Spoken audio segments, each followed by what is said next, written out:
See, someone figured it out. Strawberry. LSV would appreciate that kind of humor. I figured he probably would. Yeah, that makes sense. Puns.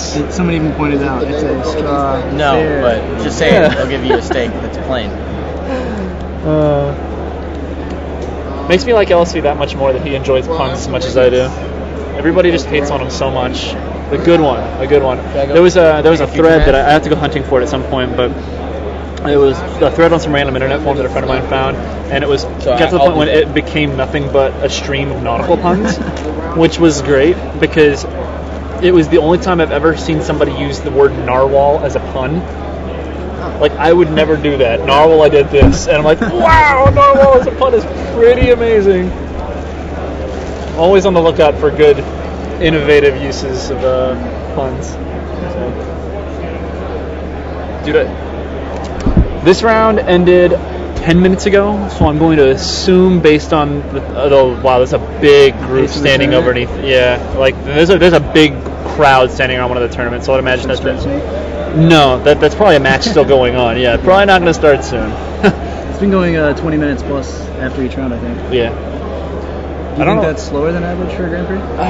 Usually, yeah. Like, I mean, this has been.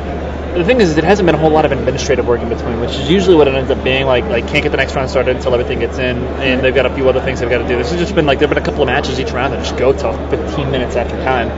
Very strange. I was wondering why they switched. The judges don't have to be there to okay your slip. You just take it up to the judge. Mm-hmm. Do you think they did that because they have less judges here this weekend than normal at a Grand Prix?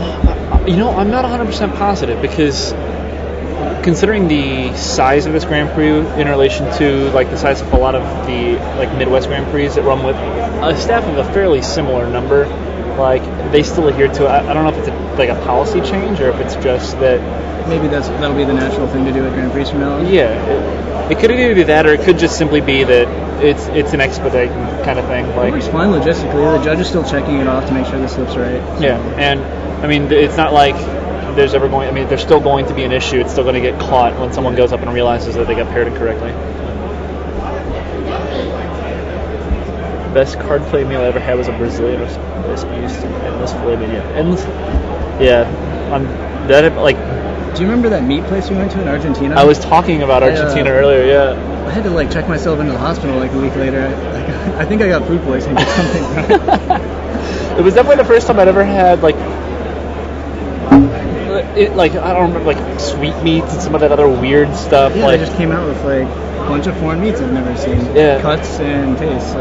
Something along those lines. BDM told me about this. There's this place, I think it's in New York, where you go in and you pick I think it's a cow.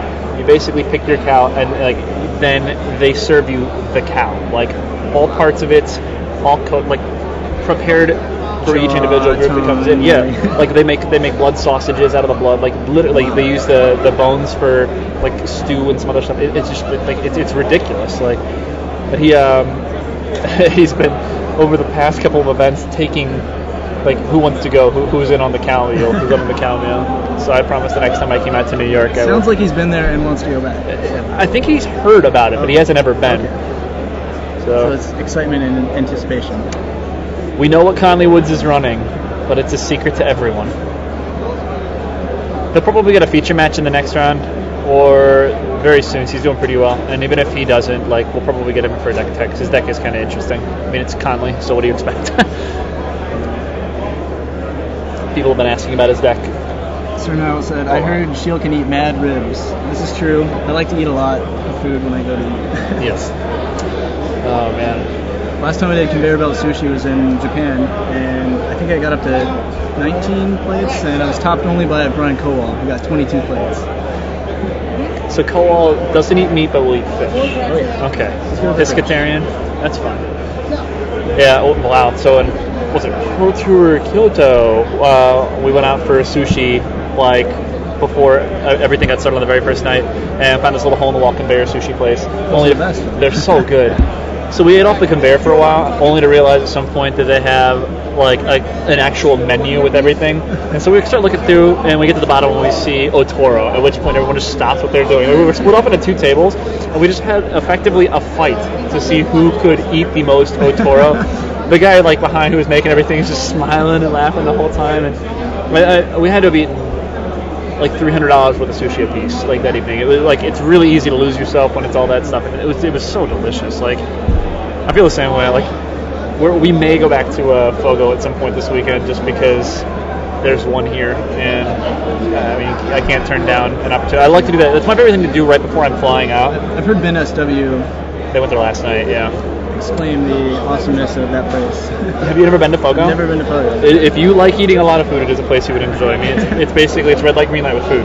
So then it's good food, like unlimited filet, garlic chicken. Like the trick is to avoid the non-red meat and just wait till they bring you all of the red meats over. Just go basically get as much filet as you possibly cram down your gullet.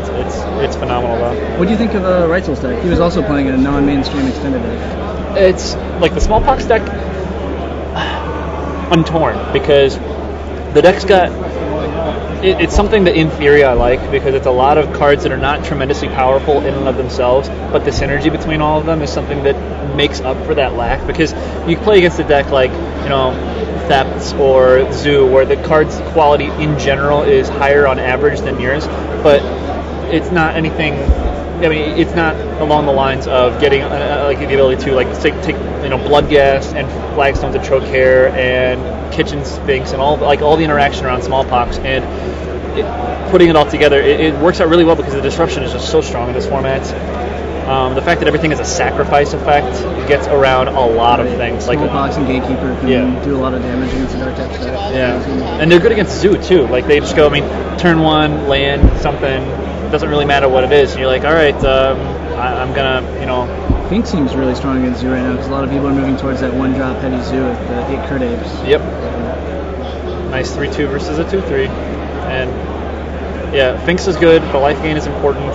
Having the creature that can persist is really strong, and like the land destruction is really what it is. Like LD is just so powerful in this format right now. I mean, you can't really build a deck just around it, but that's the strongest effect I've seen of the smallpox. This is the second feature match we've done involving a smallpox deck, and both lost, but it showed like that it's actually like a fairly viable strategy in this format. Like I really like it. The downside is like against your deck, Explosives is so good. Like everything in his deck costs 2. Yeah. All the spells except for Fink's like and you're running 4 snare and 4 explosives. Yeah. And did you like boarding out Bloodmoons for game 2? Afterwards, he asked me if I did, because he actually boarded thinking I left them in, and he boarded in some Celestial Purges, which were only ever going to hit his own black creatures if I took them. Mm-hmm. So he's like, man, I wonder what this game would have been like if I was holding Gatekeeper instead of Celestial Purge, because that's what he made the switch for. He's like, maybe I would have been able to force it a little bit more damage. It's tough to say. Like, his deck is very colored mana, like reliance. Yeah. So, but it's also running a lot. Like, it's running a decent number of basics. So, it's one of those cards that, I mean, if it hits play and he's got the wrong draw, it locks it up. Like, there's no way you're going to lose that game. So, I mean, what did you bring in? You brought in the extra fire spout? All the game control stuff. So the 3 sowers, the 2 threads, the 4 spout. Brought in the collar. I think that you gain and 1 on script because of well, yeah. So I wanted to have more answers in case I had to discard the relic early. With the sideboarding plan you went through, I think you gain a little bit more inevitability because of the fact that you have so I was going too soon. I'm holding on the fort right here, brother. Sure. Yeah, with no onions. Pairings for round 7 and thanks for having me. Anytime. Have a good luck. And let's catch up with you soon. Yeah. It's everything you need, right? Yep. Cool. See ya. We need to have you at us.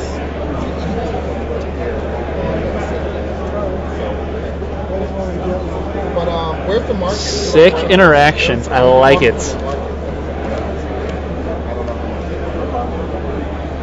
What's that? It's funny because the place we bought our bananas from, there wasn't anybody actually selling them, but there was a crepe shop set up, the same place I got that crepe, and we just walked up and we're like, can we get some of your bananas? And the lady looks at us and says, what? I guess so. And she ended up selling it to us. We got 10 or 12. I think we got 10 for $3, which is cheaper than you can get them at a grocery store. 10 for $3? Yeah, I think she must have made a mistake. You can't